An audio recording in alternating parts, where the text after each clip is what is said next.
First of all, let me introduce you to Dr. Jasmine Armstrong. She's worked for the Department of Juvenile Justice since 2017 in the Office of Research and Data Integrity as a research analyst, and she's worked on this issue of juveniles who commit sexually related offenses. She currently serves as the Human Trafficking Intervention Coordinator for DJJ. And prior to her employment with DJJ, Dr. Armstrong studied societal differences in marginalized youth and young adults. Her research interests include social stratification, race and gender studies, intersectionality, and higher education. She has a PhD and an MS in sociology from FSU and a BA in sociology from the University of Florida. And Dr. Armstrong, I want to just make a note and say thank you so much. We've actually had featured intersectionality in those discussions in prior Third Friday trainings, and we look forward to your expertise here today. I'd like to also introduce you to Catherine Gomez. Catherine serves as the Director of Human Trafficking Intervention for the Florida Department of Juvenile Justice. She has her BA from the University of Florida and an MA from the University of South Florida, and is currently a PhD candidate at the University of Central Florida. Clearly, you are covering the bases of almost all the universities in our state. She's served in Florida since 2006 as a juvenile probation officer, trainer, researcher, and administrator. She specializes, in working with youth who've experienced human trafficking, sexually marginalized youth, and youth who've committed sexually related offenses and high-profile multi-jurisdictional cases. So everybody, we've got an incredible panel with us today. I want to thank them, and I'm going to turn it over to them in a second. I want you to know, though, a little bit about STAC and about BBCAT. First of all, those of you who are in this area, the Big Bend Coalition Against Human Trafficking is our local coordinating entity. Really encourage you to take a moment, and it's BBCAHT, Big Bend Coalition Against Human Trafficking. Check us out on Facebook. Look for further information there. You can also go to the Survive and Thrive Advocacy Center's webpage and have information also about how you can be in touch with us. In terms of STAC, let me just let you know what we are and what we do. We work with survivors of human trafficking of all kinds, that is both sex trafficking and labor trafficking, survivors of all ages. We do case management, those direct services in partnership with our many agencies and individuals in our area. We are especially focused on outreach now to rural areas. We live in the Big Bend of Florida, for those of you who are not in our jurisdiction, which is the very panhandle, the north part of our state. And there are many, many rural and highly agricultural areas around us. We do this work around public awareness, and we also do agency and organizational specific training. So know that we are here to assist. And it looks like I have not put our address, our website on here, which I usually do. I think I forgot. So it's surviveandthriveadvocacy.org. So you can clearly find us easily on the web. All right. Awesome. Thank you so much, Robin. And thank you, STAC, and everyone at BBCAT for having us today. We're very happy to be here, grateful to be here, and love talking about this topic that's more important than anything. So thank you. So yes, I'm Catherine Gomez. I'm the Director of Human Trafficking Intervention for the Florida Department of Juvenile Justice. And yes, I went to 3 different Florida universities, and I'm doing everything I can to avoid FSU. So sorry, I had to throw that in there. So I'm going to be speaking a bit today about human trafficking in general, but specifically about commercial sexual exploitation of children, just because that's the realm in which we work primarily with the Florida Department of Juvenile Justice. So also just wanted to put it out there. So we are talking about human trafficking. This is trauma. This is a traumatic experience. This is a tough subject to talk about, and especially if this could be your first time talking about these subjects, or maybe your first time learning a little bit about human trafficking and what human trafficking actually looks like, as opposed to what maybe you thought you knew about human trafficking or see about trafficking in the popular media. It can be an upsetting event to learn a little bit about trafficking. So if you have experienced a traumatic event, this course may bring up some of those uncomfortable feelings. So if you need to step out for a moment, please feel free, do so at any time. Please take care of yourself. You have to take care of yourself first and foremost before you can take care of everyone else. And we say the same thing to all of our Department of Juvenile Justice staff, our wonderful probation officers, detention officers, residential staff, everyone that we work alongside. Take care of yourself all day, every day. So also considering Dr. Armstrong and I, neither of us are survivors of human trafficking. We want to make sure that survivors' voices are centered, even if neither of us are survivors. So this particular quote came from a survivor, and she said, "My story matters, but it does not define me." And we want to keep that in mind, because so often with the juveniles and the young people that we work with, once they feel like they've been labeled a human trafficking victim, they feel like that's the only label that they have, and they're treated a particular way from that point forward. And the only thing that people want to know about them is the terrible things that they've experienced, and they want to hear awful stories about their time while they were being exploited. And that's not something that we're trying to do. That's not something that we want to do, and that's not something that we think should happen. Anyone who has survived trafficking has survived a lot, and they are so much more than that. They are colleagues and friends and wonderful, wonderful people. So first and foremost, we're going to go through Human Trafficking 101, just so that if this is your first human trafficking class, you will get a solid foundation on what human trafficking is and isn't. We'll talk a little bit about the statewide structure and how human trafficking is handled throughout the state of Florida, so you have some idea of the 30,000-foot view, along with what actually happens down at the ground level. We'll talk a little bit about juvenile justice and the child welfare systems, because that's where we work, Department of Juvenile Justice. So we'll give you a little insight into how these youth are processed through our system. And we'll also give you some more additional information and some resources. So without further ado, I am going to hand this off to my colleague, friend, and the other half of my brain, Dr. Jasmine Armstrong. So let me hand it on off to her. One moment. Thank you, Catherine. Good afternoon, everyone. Thank you so much for attending this workshop. I am Dr. Jasmine Armstrong, as my colleague Catherine has introduced me, and we will be going over a brief overview of Human Trafficking 101. And I am, forgot to mention, I am the Human Trafficking Intervention Coordinator for the Florida Department of Juvenile Justice. So let's begin. So we're going to start off very broad within the topic of human trafficking and go over some federal definitions of human trafficking. And as you'll see, as we go through these different federal definitions, you'll see that they're kind of made up the same way. They kind of flow the same in how they are defined, but they're tailored specifically for sex trafficking and labor trafficking. So the human trafficking federal definition reads: the recruitment, harboring, transportation, provision, obtaining, patronizing, soliciting, or advertising of a child for labor or services through the use of force, fraud, or coercion. Under the federal law, sex trafficking, like prostitution and pornography, does not require there to be any force, fraud, or coercion if the victim is under the age of 18.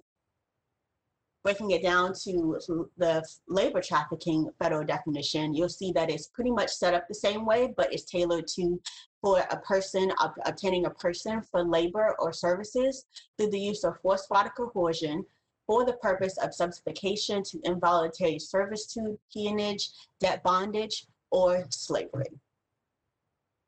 Looking at this from the sex trafficking lens, we find that, again, this is tailored to a person for a commercial sex act that is induced by force, fraud, or coercion, or in which the person induced is under the age of 18.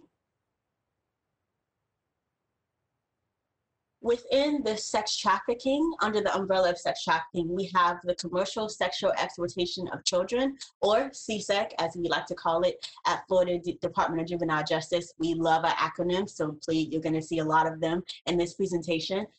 This is the sexual activity involving a child in exchange for something of value or the promise of something of value to the child or another person or persons. This child is treated as a sexual object, and also within CSEC, there can be some forms of violence and abuse against the child. And at the Florida Department of Juvenile Justice, this is mainly what we see, what we find with our sex trafficking cases. Here's some examples of CSEC that we see, and I want to highlight just a few.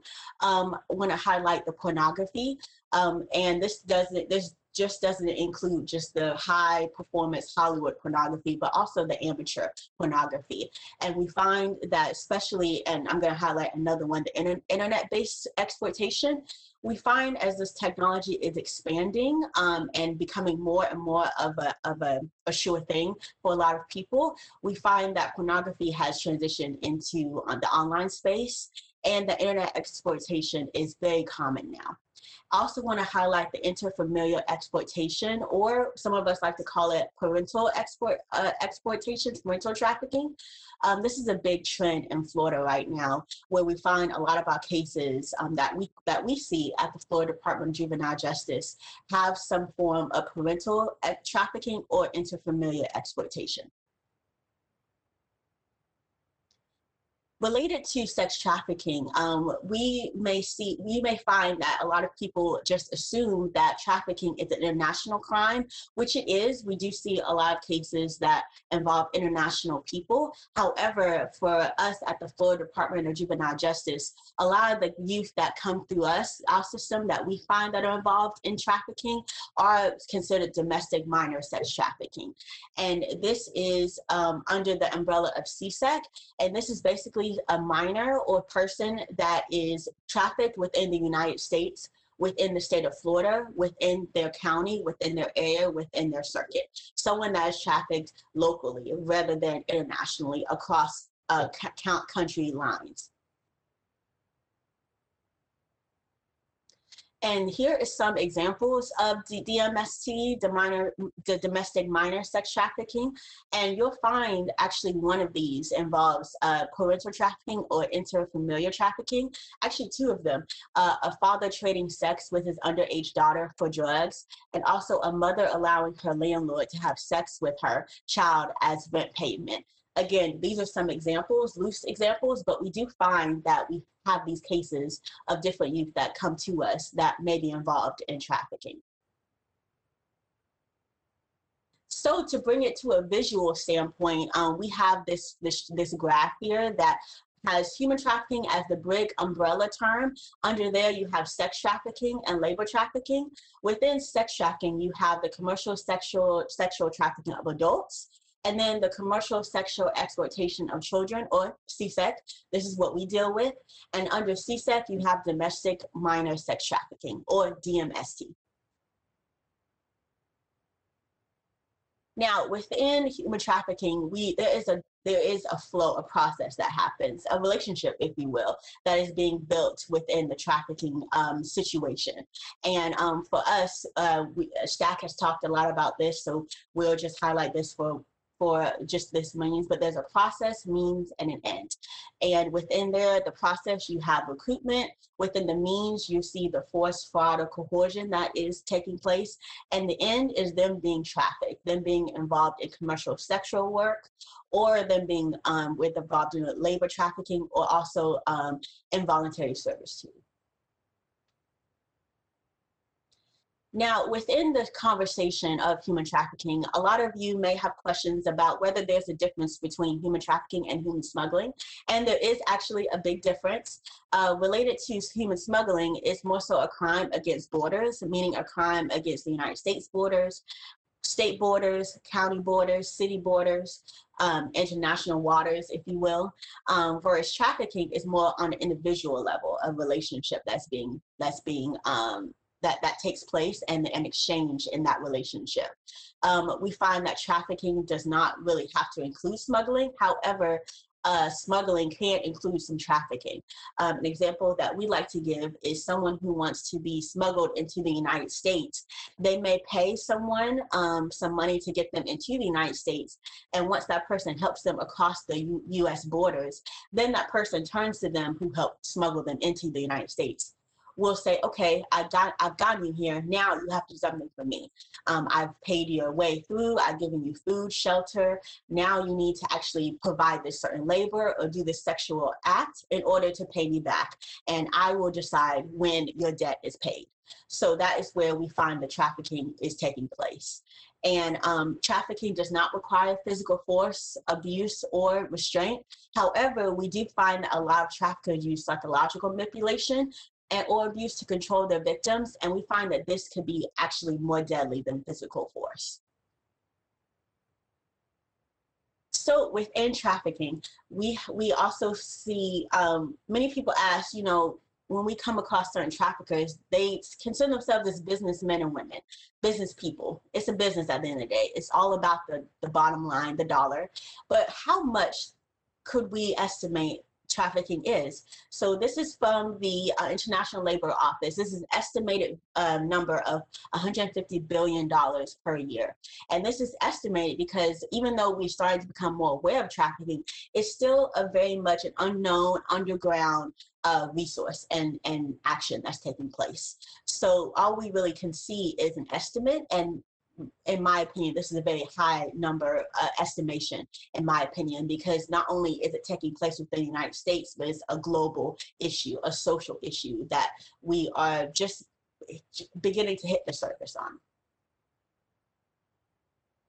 So with the idea of this being a very lucrative business, the main reason behind this is that victims are seen as a reinvestment. So unlike drugs or guns trafficking, human traffickers can continue to exploit their victims at the initial point of the sale. This can be seen as someone that is trying to traffic someone else in the commercial sexual industry. A person could traffic their victim with one buyer in that night. After, let's say, a short period of time, they're done. That's over. That sale is complete. However, the victim can be brought back to the trafficker. Therefore, the trafficker can have ultimate means to traffic them again. And we've had many youth that come through our system that are involved in trafficking say that they have been trafficked multiple times in one night, in one context, in one setting. So definitely this idea that the victim is seen as a reinvestment is definitely a lure for a lot of people that want to be involved in trafficking. A lot of the traffickers find a way to make it happen. So here is a national map of the United States, and I believe this is one of the most updated ones for 2019. And this is from the Polaris Project, which is an organization who has their own human trafficking hotline, national hotline, as well as they keep different statistics and numbers on human trafficking within the United States and possibly even globally. So you'll see, and in the map, oh my God, where is Florida? It is very much heavily populated with activity. And this is from reports that are made to the National Human Trafficking Hotline through the Polaris Project. And you'll see that Florida is one of the main states that is very much heavily reported of trafficking activity. So on this lines, where does Florida rank nationally in the number of calls placed to the National Human Trafficking Hotline?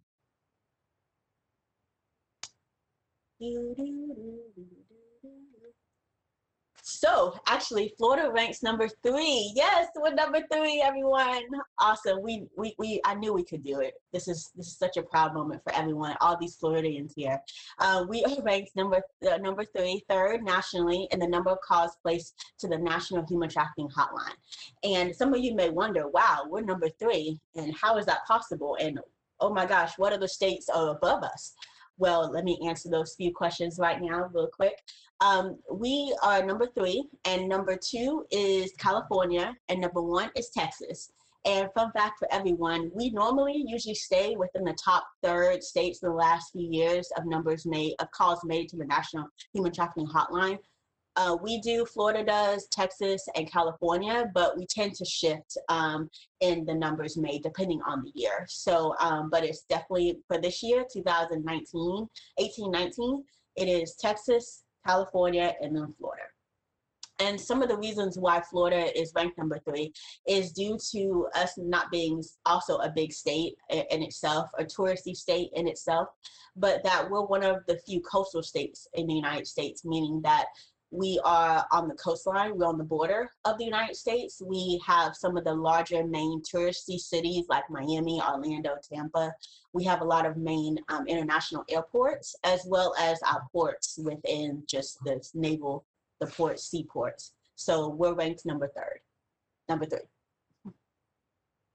Now, moving towards some legislator that went into implementation within Florida, we find that our Florida statute definition of human trafficking, and with us, we actually passed several laws where individuals under 18 cannot consent to commercial sex. And this is very instrumental in us being one of the main states policy-wise.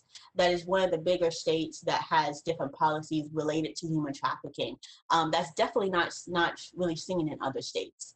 Also, that buyers of individuals under age 18 may be charged as human traffickers, and that human trafficking may be prosecuted as an organized crime. Again, really big legislation here in Florida. Moving on to the Safe Harbor Act, which ensures the safety of victims under the age of 18 who have been trafficked for sex, and allows sexual exploited children to be placed to get help from the child welfare professionals instead of being placed in the juvenile delinquency system. With this Safe Harbor Act, it actually initiated more collaboration and partnership between the Florida Department of Juvenile Justice and the Florida Department of Children and Families. We work closely with them, Catherine and myself do, with our counterparts at that state organization. And from our collaboration with not just this state agency, but also other state agencies across Florida, we've made some really big strides in our fight against human trafficking. Again, some key points. Again, individuals cannot be charged with prostitution who are under the age of 18, a really big legislation on our end, that they're treated as victims first rather than perpetrators or criminals. We definitely want to make sure to keep them centered, keep the victims centered. This, again, going back to the survivors, making sure that we're trauma informed and provides the certain care and attention that they need. So moving away from just what is human trafficking in general, we're going to be talking about certain risk factors and indicators of human trafficking. So within the social services, we provide an important role in identifying victims of human trafficking. And this could be where trafficking is a hidden problem, but us as social service providers and workers, we are instrumental in helping identify certain victims that come through our system. One of the big risk factors that we found, Catherine and myself working for the Florida Department of Juvenile Justice, is that a lot of children that come through our system may be abused, and abused children are at a higher risk of being runaways and homeless. Because they tend to want to get away from their environment and find safety elsewhere. So with them being on the run or with them being homeless, they're at more risk of being trafficked, because traffickers tend to target youth shelters, group homes, homeless youth service providers, as well as schools and academic centers, because they're trying to reach these kids that have little to no social support and need resources to help make it in life and thrive and survive. So they intentionally, these kids are very vulnerable to being trafficked. Also, children with prior sexual abuse or sexual exploitation, they may find that when they're being exploited, it may seem normal to them because of their previous sexual abuse history. And it's a way for them to gain some power and control during the exploitation. But however, they are still children and they are still being exploited. So we definitely want to keep that in mind whenever we come across kids with prior sexual abuse histories. again, going back to highlighting the runaway and them being homeless, runaway status is definitely an important factor and a main risk factor for youth that could be involved in trafficking. And again, they have little to no social support. They have little to no resources to help them make it in life. So they're very dependent upon their exploitative adults whenever they do come across them. And in 2017, a study by the National Center for Missing and Exploited Children found that 1 in every 7 endangered runaways or were likely to be sex trafficking victims. And of those, 80% of these children were in the care of some social service or foster care service provider. So again, we are very instrumental in identifying victims of human trafficking, and that our job really does matter. And this is an important thing to highlight. 1 in 3 teens will be recruited by a trafficker within 48 hours of leaving home and or becoming homeless. Again, very important for us to keep in mind whenever we want to possibly identify someone being involved in trafficking. So shifting to the gender demographics, a lot of people assume that with whoever is being trafficked is more women and children, but actually there is a huge population of men and boys that are being trafficked within the United States, globally, if you will. And they are at a potential risk for commercial sexual exploitation as well as labor trafficking. And they could begin being involved in the commercial sexual industry as early as age 11 to 13. We find that the same risk factors are the same for men and boys as they are for women and girls. But we do find that men and boys tend to exploit a lot of substances in order to help cope with the exploitation. And the main reason for being involved in trafficking is to meet their basic survival needs of food, shelter, water. We tend to call this in our line of work survival sex, but it's basically just meeting their necessary needs. So here's some common indicators of that someone may be involved in human trafficking. And these are just some red flags that everyone should keep in mind. If they show evidence of any physical, sexual, emotional abuse, this one is particularly important to highlight. If they cannot or will not speak on their behalf, or they may not be fluent in the dominant language. In certain areas across Florida, English is not really the dominant language, particularly in like southern parts of southern Florida. It may be Spanish, it may be Haitian Creole. It may be English as well. So if you find that as you're talking to a youth and you find that they're not really understanding you or comprehending what you're saying, and it could be a language barrier there. So that could be something to keep in mind in the back of your head, that there could be some exploitation involved. And they also don't want to speak to you alone. And we find this is particularly interesting for us since we work in juvenile justice. Kids that come through our system look at us as we're working for Department of Corrections or just any criminal justice person of authority. So they're more shy or more reserved in talking with us. But our suggestion is just to try to have them open up at doing what you can. Within the identification, if they do not have proper identification on them, the rule of thumb is if they have no identification, they do not have enough identification, or they have too much identification. These could be red flags for you to like just probe further and figure out if there could be some exploitation going on. This is more common for those that are involved in labor trafficking.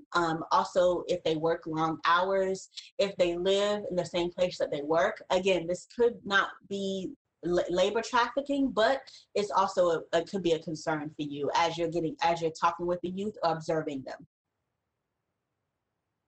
This is particularly for those that are involved in labor trafficking. Again, if they're missing large gaps in schooling, again, they live in the same place they work. There's a heightened sense of fear or distrust for authority, and also a telltale sign they could be engaged in prostitution or commercial sexual acts. This is more so for domestic servitude or involuntary servitude. They cannot leave the place of residence. They usually live in the same place where they work. They're not provided with adequate amounts of food or water, and they're subjected to a lot of abuse because, again, they're trapped within that residence. They cannot leave that residence. So we find that a lot of youth that have been involved in domestic servitude, they've been exposed to a lot of different abuse, physical threats, insults, and violence. Related to the child labor laws in Florida, I just want to highlight a few. The youth that are aged 14 to 15 are allowed to work, and they are only allowed to work up to 15 hours a week. They're supervised at all times. And so if you find that as you're talking with a child and they're saying, oh, I have a job and I'm only 12, oh no, that cannot be. So definitely probe further, ask follow-up questions, and actually see if you could maybe ask more about their line of work. And also we find this is a big thing here in Florida, traveling sales crews. Youth are prevented from working door-to-door sales. So if you find that a youth is coming to your door selling anything of any kind, that is definitely restricted for them, mainly because of their safety, of them going into, they're usually bused from different neighborhoods outside their community. And we don't know what is on the other side of that door that they're knocking on. So this is more so for their safety, of just making sure that they're being taken care of. And so door-to-door sales are prohibited for youth. Highlighting the different forms of trafficking, we find that peer recruiters are very instrumental in the business of human trafficking. A peer recruiter is an individual appointed by the trafficker to supervise other victims and report rule violations. That we find that the peer recruiters are the same gender as the victims, and they're usually referred to as bottom people, the main people, the side people, the right hand to the trafficker. These people, the peer recruiters, they instruct the victims, they collect the money, they book the rooms, they post the ads. Sometimes they even inflict punishment on the victims, and this is mainly for the traffickers to keep control over their victims, even the peer recruiters. So we find that we try to work alongside the peer recruiter, but we do find that they tend to take the fall for the trafficker and possibly can end up being prosecuted along with their traffickers. But in the end, the peer recruiter is always the victim because they were first usually the first victim of the trafficker. So we try our best to provide the peer recruiter with services and try to intervene on their behalf. So moving away from the peer recruiter, we have social media, and these are just some different websites or applications that we found that are hotspots for trafficking activity. Backpage is no more, but we do find that since Backpage has been disabled, traffickers have become a lot more well-versed on other applications to recruit young people on. So this is just a list of applications and websites to keep in mind for everyone. Related to social media, there was a big study that was done that looked at how emojis are possible indicators of trafficking. There's some examples of some. We have the rose, the dollar sign, the 100 points, the cherry blossom to indicate a youth. Because why say it? Why say the word? We could just use an emoji. So this is another way that traffickers have been using technology in order to continue to recruit and exploit their victims. So now I'm going to turn it back over to my colleague, Catherine Gomez, to continue on with this presentation. Thank you.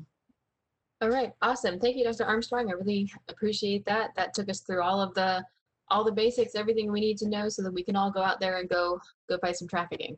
But before you do that, let's talk a little bit about what we're doing in Florida. So we've talked about what human trafficking is, a little bit about what human trafficking isn't, a little bit about some stuff to look out for, maybe some details about labor trafficking, domestic servitude, some common ways that kids can be recruited into it.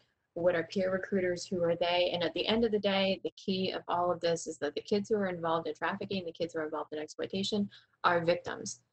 They are victims. This is not This is not commercial sex work. This is not voluntary. Anybody under the age of 18 who is involved in any kind of trade of an item of value or the promise of an item of value for some kind of sexual behavior, that child is a victim of child abuse. So now we've talked a little bit about what it all is. Now let's talk about what is Florida doing and how does Florida have this laid out. So just to give you the 30,000 foot view, there's 3 levels of intervention in Florida for human trafficking. So there's the statewide council on human trafficking that's led by the attorney general and includes leadership from various state agencies as well as representation from the legislature in Florida. And this statewide council guides policy, guides intervention. It serves as a framework to help lead the state into the future for what we're going to do for human trafficking intervention and prevention and for human trafficking investigations on the law enforcement side. Then at the very local, at the local level, there are human trafficking task forces. And those human trafficking task forces, like BBCAT that Robin mentioned at the very beginning, so ours in the Tallahassee area is the Big Bend Coalition Against Human Trafficking. But there are human trafficking task forces in every circuit across the state. Some of them might be called a coalition, some of them might be called a task force, but they are present everywhere. And there's a list of them on the Office of the Attorney General's website if you'd like to look them up and try to find out, well, how do I get plugged into a local task force near me? And most task forces have a service provider component and a law enforcement component. So the law enforcement component is usually made up of the local sheriff's office and other local police departments, as well as any state and federal law enforcement agencies in that area that all work cooperatively and collaboratively to prosecute human trafficking related offenses. And then the other part of the task force is the service providers, other agencies, anybody who's involved in any aspect of human trafficking intervention or prevention that isn't necessarily specifically involved in the investigation of the offenses. And then at the very individual level, just all the way down at the level of the individual victim, that individual case, the Florida Department of Children and Families for victims who are children, the Florida Department of Children and Families leads individual multidisciplinary team meetings, and these meetings are not open to the public. These are private meetings for that, for the team working with that child who's a victim of exploitation.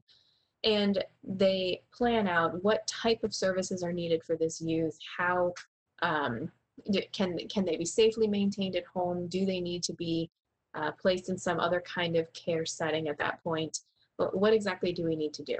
So the statewide council guides policy throughout the state of Florida. The human trafficking task forces talk about what's going on with trafficking in their local area. And then at the very individual level, we have multidisciplinary team meetings and staffings to follow up with individual cases and figure out what services they need. So for the juvenile justice and child welfare systems, which I split those two up because juvenile justice is the Florida Department of Juvenile Justice, child welfare is the Florida Department of Children and Families. We used to all be together as one great big state agency called HRS way back in the day, but we've been split since about 1994. And so juvenile justice and juvenile delinquency is handled through the Department of Juvenile Justice, and child welfare is handled through Department of Children and Families. And just to give you a broad overview of DJJ, we have 4 major components, aside from like administration and billing and that sort of thing.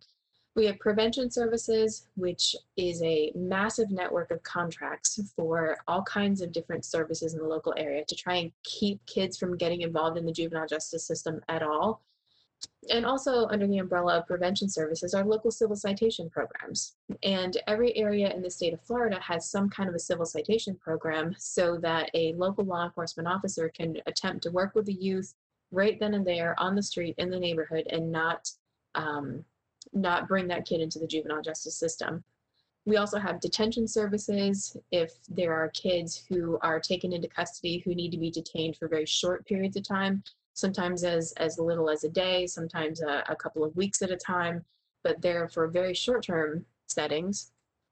We have a massive branch of the organization that's probation and community intervention, and this is where this is my background. I came through the branch of probation and community intervention as a probation officer and a senior probation officer and data trainer back home in Circuit 6. So shout out to anybody on the training that's from Circuit 6 and specifically from Pinellas County. And in probation and community intervention, there's a piece of, that's the branch of the agency that doesn't just have a court order and say, all right, Johnny, have you done what the judge has ordered you to do? They're meeting with the youth, they're administering risk assessment instruments, they're talking about what the needs are for that youth and for the family, and they're developing disposition recommendations or sentencing recommendations for the court to talk about what kind of services does this youth need, how intensive supervision does this youth need. And then after that happens, after disposition happens, then that probation officer follows up with the youth from that point on and helps them get through whatever it is they need to make it through. And then finally, there's residential services. That is the branch of the agency where if youth need to go into a residential commitment program and they need to stay there for a period of time, sometimes as short as a month or two, sometimes as long as several months, residential commitment programs are places where kids can go and receive very intensive long-term treatment services, mental health services, and then when they come out at the end of it, they typically come back into the community under some kind of probation supervision so that we can make sure that they're linked up with whatever kind of services they need when they come home. So that's the four main parts of the Florida Department of Juvenile Justice. And whoops, I went backwards. My bad. Hold on. Let me zoom that back out and come back to the next slide. There we go.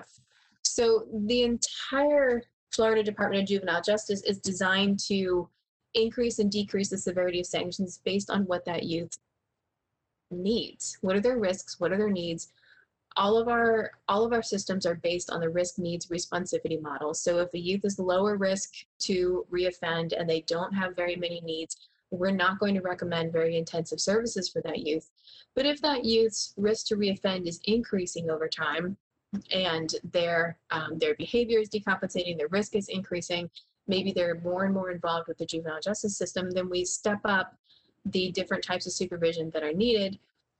And then as that youth risk level starts to come back down, then we step that youth back down through the levels of supervision that youth might need, so that when that youth is released at the end of the day, we transition them out of supervision at the end of the day. But every single step in the Department of Juvenile Justice process, every single step in the juvenile justice process in general in Florida is designed to stop that youth in their tracks right where they are and prevent them from going any deeper in the system. Well, we have a comprehensive policy within Florida DJJ. It's called policy number 1925, which, I'm sure folks don't really care about policy numbers, but we like them very much because we work for the state agency. But this particular policy mandates that every person that comes on board to come and work for the Florida Department of Juvenile Justice has to have an initial human trafficking training that's completed as part of their initial phase 1 type of training before they can go and start working with youth. And we have one particular type of training for probation officers, another type of training for detention officers, and that type of training is something that everyone has to do, and they have to do it every year. But then any of the juvenile probation officers, because the juvenile probation officers are going to be working with those kids much more intensely and over quite a long period of time, all juvenile probation officers have to complete an advanced human trafficking training course and learn how to administer the human trafficking screening tool that I'll talk about in a second. But they have to know how to administer a human trafficking screening tool to any youth that comes across their caseload. So every probation officer in the state has to have that training, and they have to have it every year so that they make sure that they get good refreshers on any details on working with trafficking victims. And then we also have very stringent rules. We're mandatory reporters, just like so many other professionals are. We have reporting rules for when to call the Florida Child Abuse Hotline. And the bottom line is, if you think that this kid might be trafficked, call the darn hotline. Just call it. We work collaboratively with the Florida Department of Children and Families so that if we screen a youth and identify that they may very well be a human trafficking victim, we can pass that off directly to the child abuse investigator or child protection investigator, depending on where you are in the state is what they're called. And they can pick it up and start investigating and determine whether or not that youth is a human trafficking victim. So we complete human trafficking screening tools. We store them in our DJJ electronic case management system. We have a network of human trafficking liaisons. I see a few of them in the attendance list today, so that's fantastic. It's great to see our team on there. We have a network of human trafficking liaisons embedded in every judicial circuit of the state, at least one, in most areas of 2 or 3. And these particular liaisons are usually probation officers, senior probation officers, maybe probation leadership, and they know a bit more about human trafficking and a bit more about case management for some of these bigger cases where kids are maybe moving from place to place, maybe they're involved with the foster care system, maybe they have more intense needs than some other kids might need. And so they know these cases a little bit better. And then also part of our policy, it requires our staff to report any kind of trafficking recruitment efforts. So we know that unfortunately young people who are victimized in trafficking and who are exploited do sometimes go and invite other kids to join them and invite other people to be part of this trafficking as well and say, hey, come work with me, come do this, or hey, you can make some quick money this way, or hey, my boyfriend takes good care of me, maybe you can come work with me too, something like that. So we require our staff to report those kinds of recruitment efforts so that we can try and keep an eye on whether a victim is continuing their victimization by turning around and potentially exploiting any other people. And so I mentioned a minute ago the human trafficking screening tool, and this is not a human trafficking screening tool training. We're not going to teach everybody how to administer the HTST. This is a tool just to tell you a little bit about it and bring you up to speed on it. So it was developed in 2014, and it was a jointly developed tool from the Department of Juvenile Justice and the Department of Children and Families. And House Bill 7141 required us to develop this. And for these 2 state agencies to use some kind of a joint tool to identify kids who might be trafficking victims who have certain risk factors. It's designed to be used throughout Florida, all 67 counties in Florida, 20 judicial circuits. Everyone uses everyone in Department of Juvenile Justice and Department of Children and Families uses the same human trafficking screening tool. And one of the reasons why we use the same tool is so that we can minimize the likelihood of that youth being subjected to multiple screenings by multiple agencies.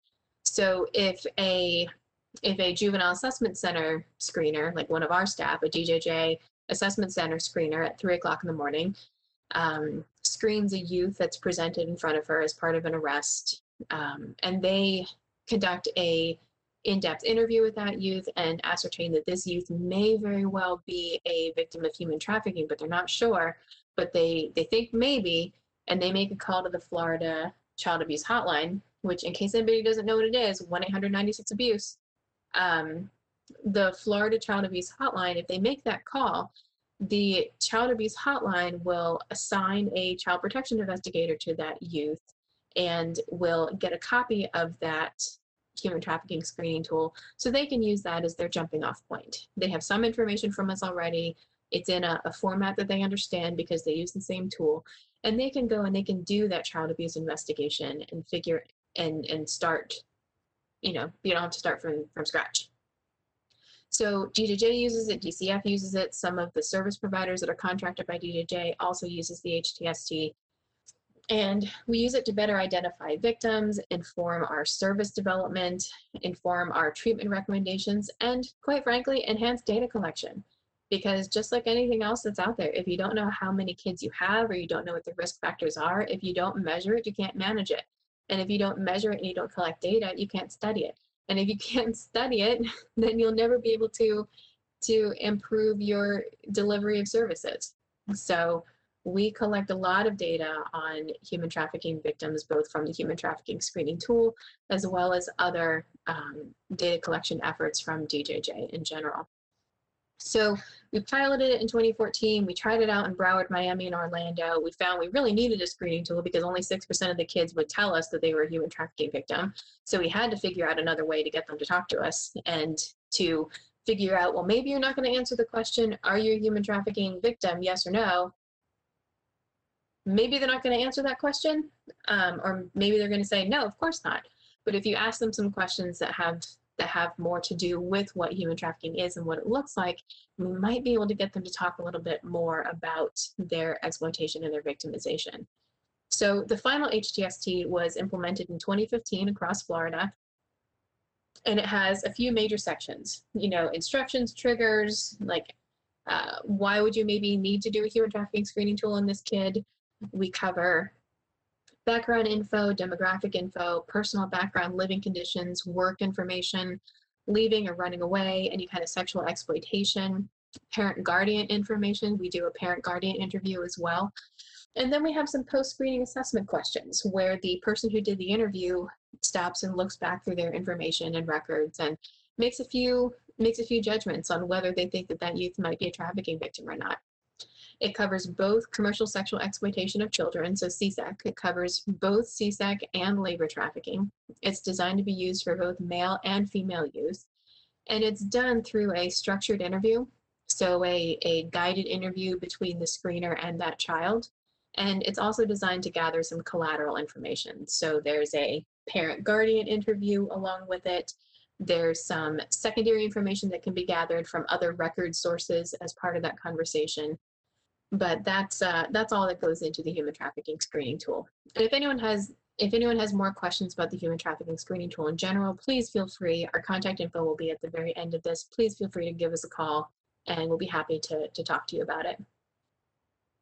So one of the other things that we wanted to make sure we talked about along with the human trafficking screening tool is we wanted to make sure we talked about adverse childhood experiences. So one of the things, like we talked about, like if you don't collect data, you're not ever going to be able to study it, and you can't do any kind of research on who are the kids that are being exploited in your area. So if anyone hasn't heard of ACEs, adverse childhood experiences, the short history on ACEs is it was a huge study done by Kaiser Permanente, and I don't remember the year now, of course, because I'm doing a presentation, and so of course the year went on my brain. 95. Thanks, Jasmine. 1995. So it was a study done that evaluated some early childhood experiences that people experienced, and then the impacts that those experiences had on their health when they were adults. So what they found was that out of these particular kinds of experiences that they had, whether it was emotional abuse, physical abuse, sexual abuse, neglect, household violence, parental separation or divorce, those are all the different ACEs that are out there, those different kinds of adverse childhood experiences. So they found that the more adverse childhood experiences people had, the less healthy that they were as adults. And that particular ACE research has been exported to all different kinds of other social service type agencies in the world. So we particularly use it when we're talking about commercial sexual exploitation.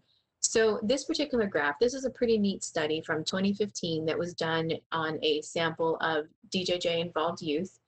And so they looked at, well, how many ACEs did these children have? What about the kids who had experienced sex trafficking in the past, or the kids who hadn't experienced sex trafficking in the past? So for the kids who had experienced sex trafficking, on average, they reported a greater number of ACEs. So they had more adverse childhood experiences. They had more things that had gone wrong in their earlier life than the kids who hadn't been sex trafficked. So if you look at the curve on it, the juvenile justice kids who had not been sexually trafficked, they had some ACEs as well, but they had fewer of them than the kids who had experienced trafficking.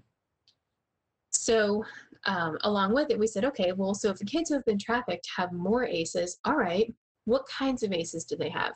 And so this particular study looked at, well, what kinds of ACEs did these kids have out of the kids who had experienced sexual exploitation and the kids who hadn't experienced sexual exploitation? And so we took a look at it and we're like, well, the blue columns here are the kids who had experienced sex trafficking. We said, well, geez, it looks like the kids who had experienced sex trafficking have experienced more of every single one of these adverse childhood experiences. More emotional abuse, more physical abuse, more sexual abuse, more emotional neglect, more physical neglect, more household violence, household substance abuse, household mental illness, household parental separation or divorce, and household member incarceration. Those are all the different kinds of ACEs that are out there. And the kids who had experienced trafficking had more of them than any of the kids who had never experienced trafficking. So with that being said, okay, so great, we collect data. What about it? So as far as the human trafficking screening tool statistics that we have, and we capped off the numbers for this particular presentation at the end of fiscal year 2018 and 2019, just to be sure we had a nice clean fiscal year cutoff, because the state of Florida runs a fiscal year that goes from July 1st to June 30th. So we had completed at the end of June 2019, we had completed 16,033 human trafficking screening tools. And so those were done by our probation officers, those were done by our juvenile assessment center staff or our on-call screening staff or anybody running intake cases. 16,000 human trafficking screening tools from 2015 to 2019. And that correlated to 8,570 individual kids. Because sometimes kids get more than one human trafficking screening tool, depending on what their risk factors are, or if maybe they didn't have a risk factor before, but now they do, or maybe they had some risk factors, but now they have more risk factors. So 8,570 individual kids have been screened. Roughly 50-50, about 54% female, 45% male. And from that human trafficking screening tool, we've made 7,570 calls to the Florida Child Abuse Hotline and asked them to investigate possible abuse. Now, not every single one of those calls have been made for human trafficking. Some of those calls are made because maybe the child disclosed some other kind of sexual abuse or some other kind of neglect or some other kind of abuse that the Florida Child Abuse Hotline would need to know about. But we've made 7,530 calls, and about half of them are accepted. Sometimes we don't have enough information, so when the child abuse hotline is answering the phone and they're trying to ask us for those details that they need to find out if they can open a possible abuse investigation for that child, sometimes we don't have quite enough for what they need. But sometimes they'll document the call and say, all right, well, we're not able to take that call and open an investigation. We don't quite have enough information to open an investigation, but we'll document that so that if another call comes in with other information and other details, we can definitely add that information to any other abuse calls that come in. So what does this look like? Like, who are these kids? So we ran some other numbers. We used a different kind of time period, and we said, okay, well, what about these other things? What about areas of the state? How does this all break down? What about race, ethnicity? What about males? What about females? How does this whole thing break down? So forgive me on this, there's a typo at the end of, there's a typo for the individual youth. The individual youth number is wrong, and I typed that wrong. That's on me. But there were 4,883 males, 5,567 females, so roughly half and half. And if you're wondering, gosh, that seems really high, why are we doing so many human trafficking screening tools on young men and boys? Well, number one, because young men and boys are also trafficked. They're trafficked for labor exploitation, they're trafficked for sexual exploitation, they are absolutely also trafficked. But also because occasionally youth who have experienced exploitation, they might come in the front door of the juvenile justice system with some kind of a sex charge or some kind of a sex offense. And so one of the other things we do is to screen kids who come in the front door of the juvenile justice system who have come in with some kind of a sex offense, because sometimes when you dig a little bit deeper into the nature of that sex offense or what that youth's history could be, there could very well be some exploitation at the end of that. So they're about 44% young Black youth, about 44% white youth, about 12% Hispanic youth, and just under 1% of other racial and ethnic breakdowns for youth. In the North region, and this is all human trafficking screening tool statistics. So this is information coming from the Florida Department of Juvenile Justice. This is not from the Florida Department of Children and Families after they've gone through and investigated these cases and made the final determinations on whether these kids have been verified as trafficking victims or not. But in the different judicial circuits in the North region of the state, Judicial Circuit 1, Judicial Circuit 2, 2 is where Tallahassee is, 3 is more like Lake City area, 4 Jacksonville, 5 like Marion County, Ocala area, 7 more Volusia. You can see the map. 8th has more Gainesville area, and 14 is Panama City. So these are the breakdowns for how many screenings have been done in the north part of the state. So when we first put this together, we said, well, this is for the Big Bend Coalition. We'll just do the North region. But then we said, well, wait a minute, we're partnering with USF, and this is going to be a webinar that's available many different places. So let's do some more. So for the central region of the state, Circuit 6, 9, 10, 12, 13, and 18, these are all the numbers of human trafficking screening tool screenings that have been done in that particular area of the state. Circuit 6 does the most, followed very closely by Circuit 13. So Circuit 6 is Pinellas, Pasco. Circuit 13 is Tampa area. Circuit 9, 95, not quite as many. But this particular area of the state generates a fair number of calls to the Florida Human Trafficking Hotline. I'm sorry, the Florida Child Abuse Hotline, as well as the National Human Trafficking Hotline if that youth is over 18 and consents for us to make a call to the hotline on their behalf. So, and then for the South region, we'll throw in the South region. Circuit 11 is Miami, 15 Palm Beach, 16 the Keys, 17 Broward area, 19 is like St. Lucie area, and Circuit 20 is the Fort Myers area. So these are all the different screenings that are done in the southern portion of the state. So, so we look at that and we say, okay, so what does this all mean? So what about the kids? Okay, so the kids who have been screened, the kids who have had a human trafficking screening tool, what have they gone through? What's their history? What's their deal? And for those kids, for kids who've been screened and have received a human trafficking screening tool, those kids have experienced a lot of abuse. There's a lot of neglect. 27% of them reported experiencing neglect in their history. 38% reported experiencing violence or physical abuse. Half of them, just about half of them, 49%, reported sexual abuse, and 2/3, almost exactly 2/3, reported a history of victimization, and 3/4 of them just about reported that they had witnessed violence in their life. For runaway and kicked out history, so you can, I'm sure you can read this chart, but for running away frequency, about 27% of the kids reported that they didn't run away at all. They didn't have a history of running away. 9% of them reported they ran away maybe once.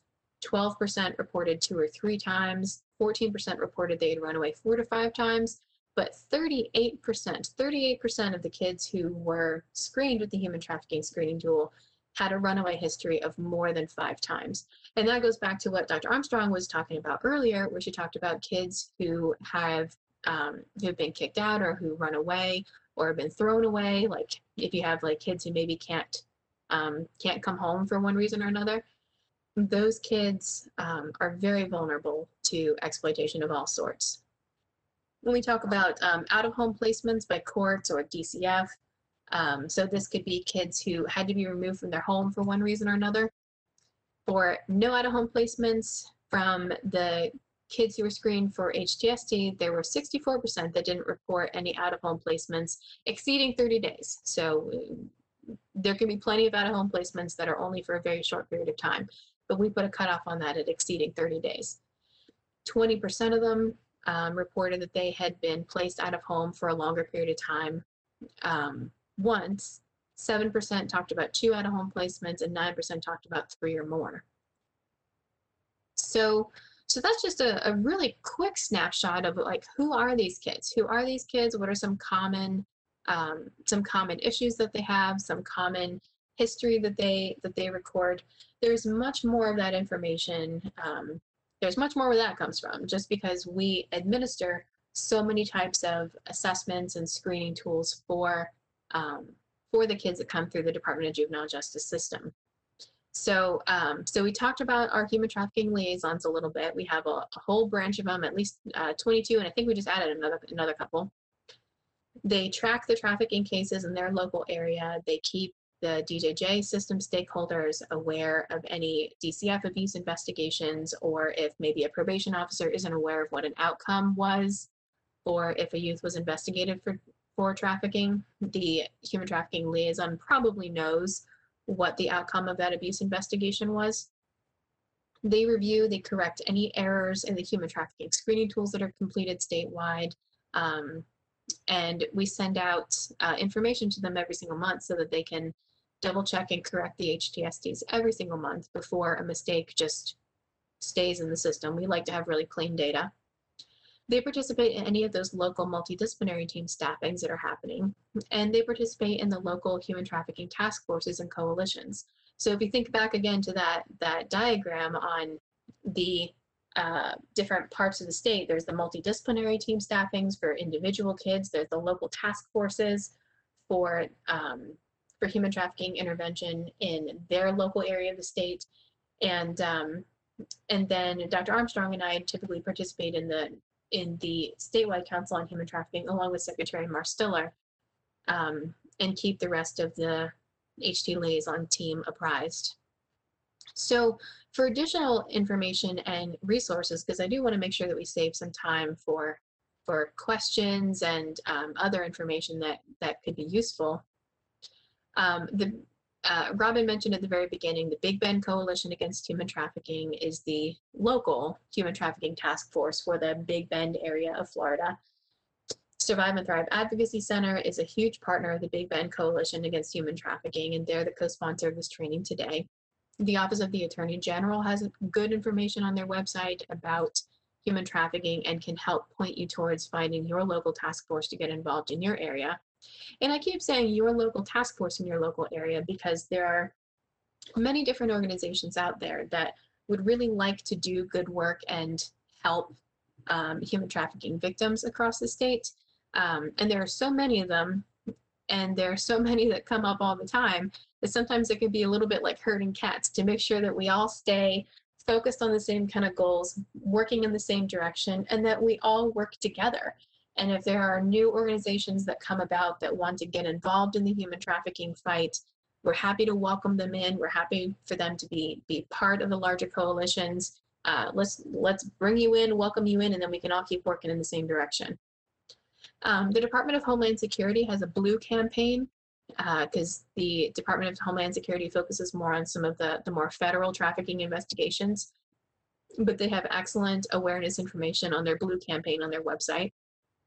Polaris Project runs the human trafficking hotline. They publish a ton of human trafficking data. So if you'd like to know about different kinds of trafficking in your area or calls to the hotline, Polaris is an excellent resource.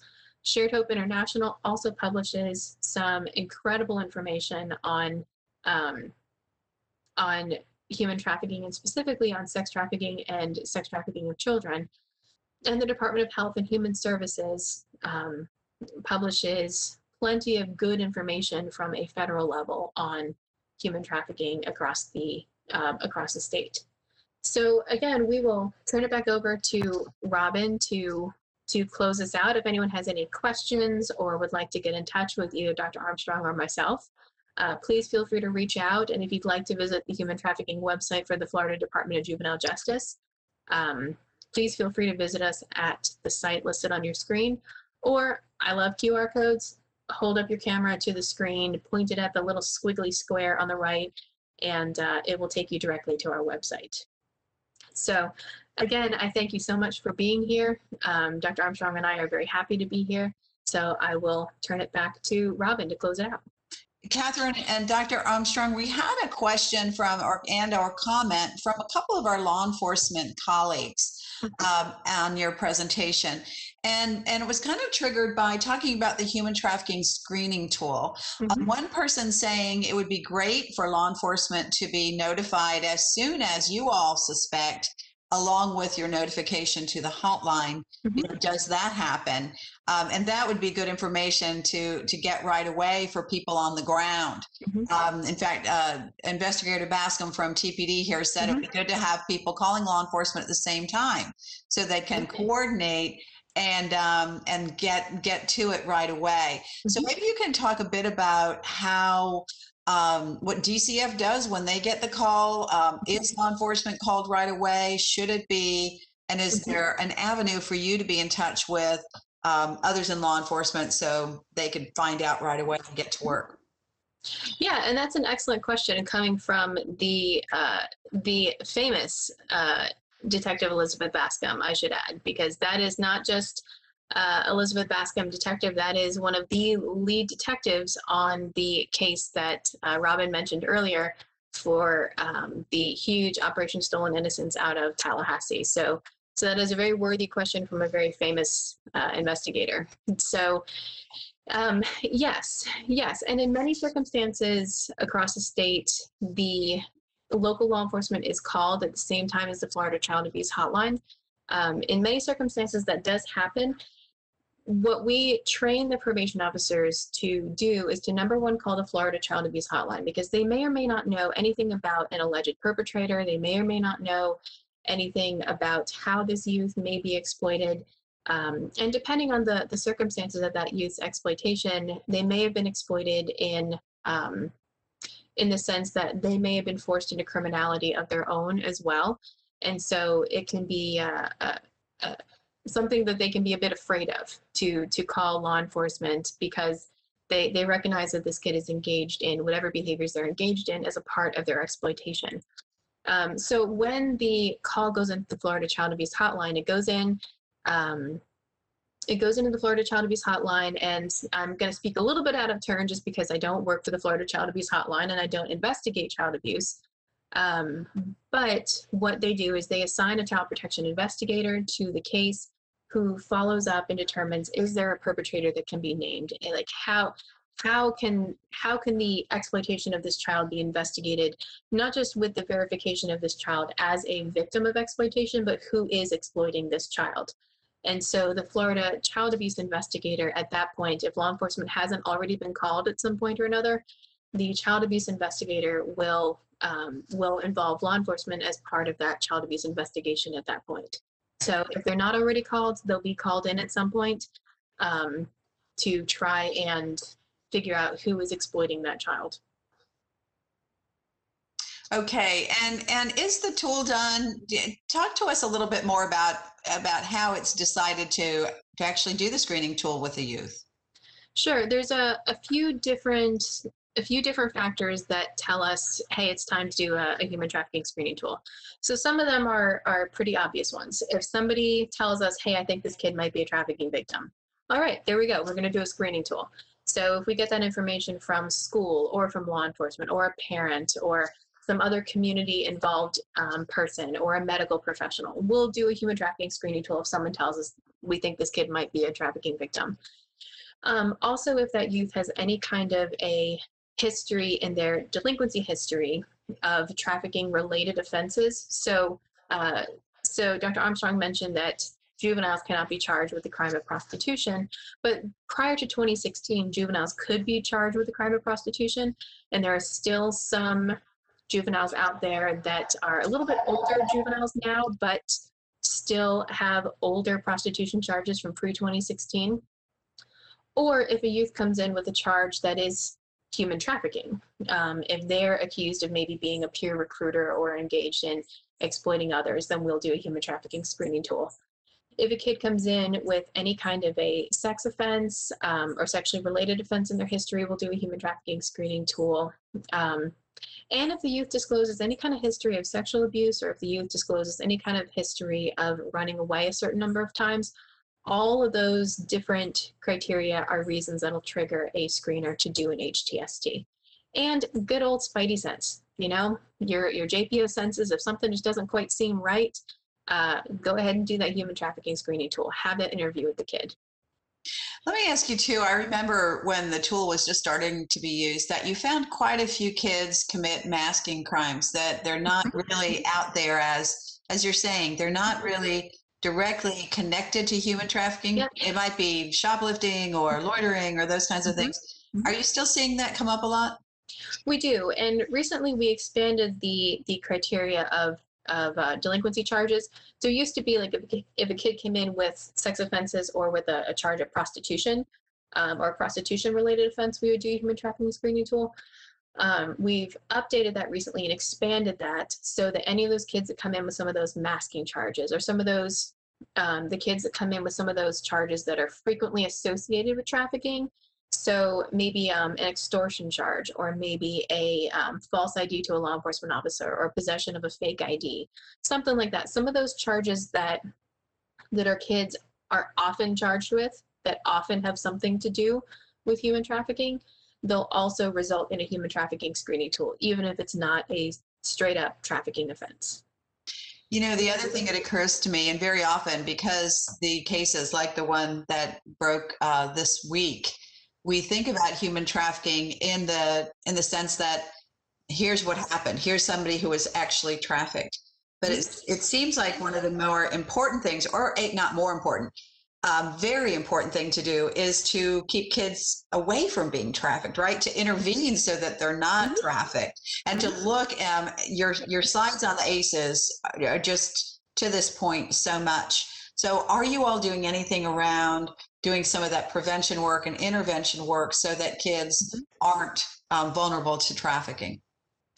Yeah, so by the time that they make it to the juvenile assessment center, or they make it into the Florida juvenile justice system proper per se, typically they've had some intervention from other areas, whether it's school staff who are intervening, and the Florida Department of Education is doing some amazing things in human trafficking prevention education. And I know that we had some Department of Education folks on here a month or two ago doing a similar presentation. And I think we have Valerie Ellery actually watching today too. So, right. There we go. Shout out to Valerie. Yeah. So the Florida Department of Education is doing some fantastic work on human trafficking education and prevention, as well as many other different community organizations that are out there. Many task forces are doing human trafficking prevention education. And as part of our updates in 2020, I mentioned the human trafficking screening tool, and that we collect the data in the Juvenile Justice Information System.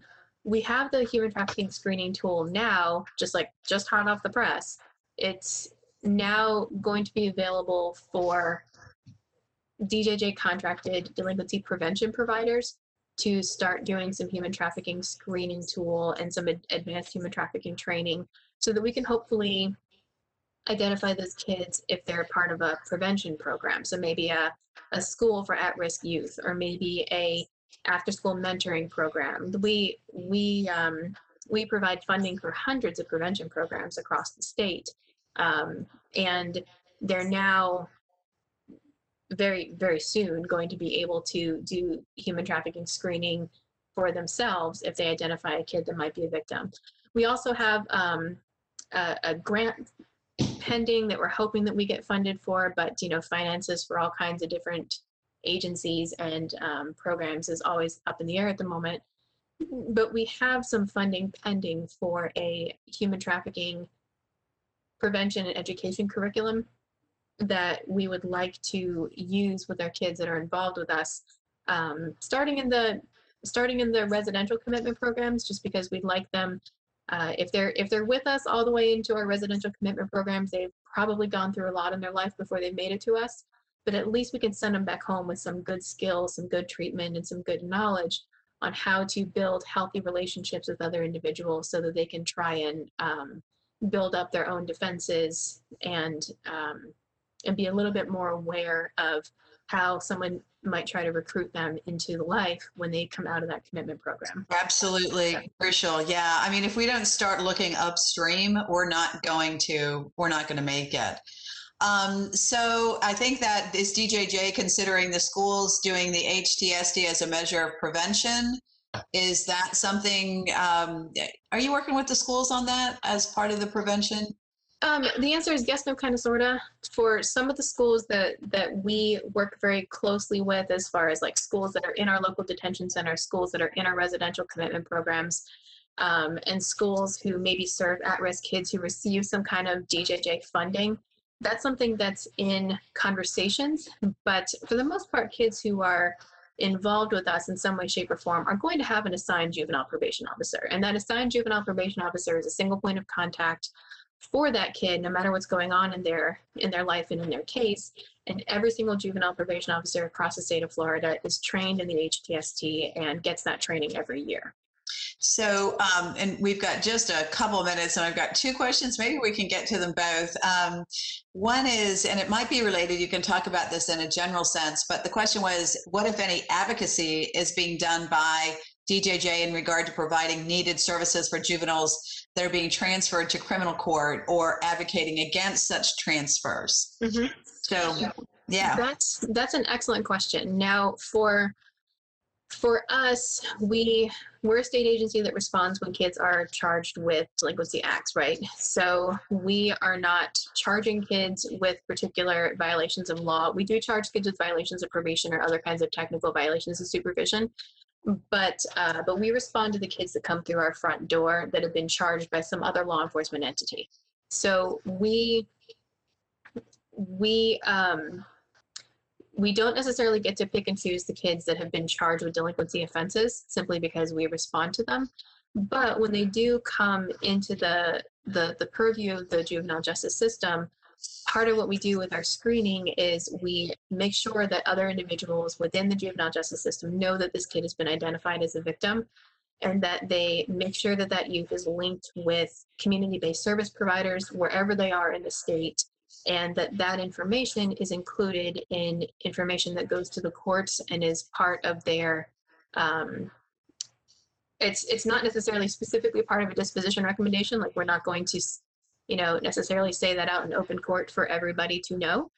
But we are going to make sure that that youth defense counsel knows about their victimization history, and that they are or are not involved in some kind of advocacy organization, and that we continue to present the opportunity for them to obtain treatment and assistance, and to cooperate with any kind of HT investigations that take place. So we absolutely advocate for what the youth needs. And if that youth has experienced exploitation in their history, we're absolutely going to make sure that we advocate that that youth receive services that are targeted to that set of needs. Okay, great. And then just real quick, the product of the HTST, is it a probability score? Is it an actual, what do you do with that information when it scores out? There's two parts to the HTST, right? So there's the part that juvenile justice looks at and other juvenile justice contractors look at, where we're trying to make an assessment for, is there enough information in front of us to where we would make a call to the Florida Child Abuse Hotline? Okay. So we're looking for an assessment of what's the likelihood that this youth is a victim of trafficking. And we ask our folks to make a determination of likelihood. And then once it goes over to the Florida Department of Children and Families and that abuse investigation is opened up, then they follow their structured protocols for determining what evidence do they have based on the information that they got from our HTST, and then how they follow up with their own human trafficking investigation with their team of child abuse investigators who are specially trained in HT. Then they follow their structured decision-making protocols to determine what is there enough evidence to verify this youth as a trafficking victim. Very good. Very good. Well, and I think that's all we have time for today, everybody. And I do believe we did get to everybody's questions. So, Catherine, thank you. Dr. Armstrong, thank you for getting through. I don't know if you all were counting, but there's something like 67 slides, maybe more, but you did it. Thanks so much. And with time for questions, thanks to all of you for attending.